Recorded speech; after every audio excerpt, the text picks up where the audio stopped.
Some people chose to remain outside. Others simply couldn't find a place because so many shelters filled up. The situation is even more complicated because of the ongoing needs of the migrants arriving in Denver.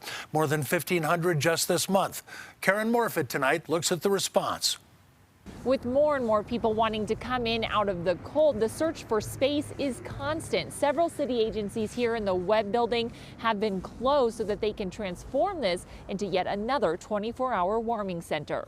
As the cold sets in, emergency shelters are filling up faster than anyone expected. We have flexed, and we flexed overnight. We went, beyond our number of cots and just started taking people in to get in out of the cold. The Denver Coliseum was prepared for 225 people. What can we do? It's cold out here. On Wednesday night, more than 350 had come in to get out of the cold.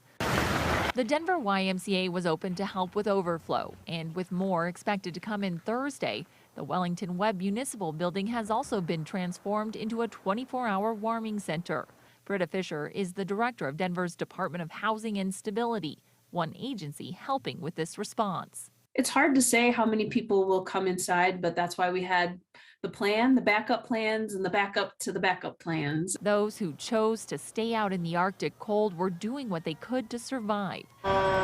Denver Fire says they responded to 21 calls for cold exposure on Wednesday night. Fisher says the weather emergency, on top of an influx of migrant families and the city's ongoing homeless crisis, resources are being stretched thin. We expect to see more than 3,000 people across all of our shelters. Each of these 24-hour warming centers will be open through Saturday morning, and we know that some of them are being staffed with help from the National Guard.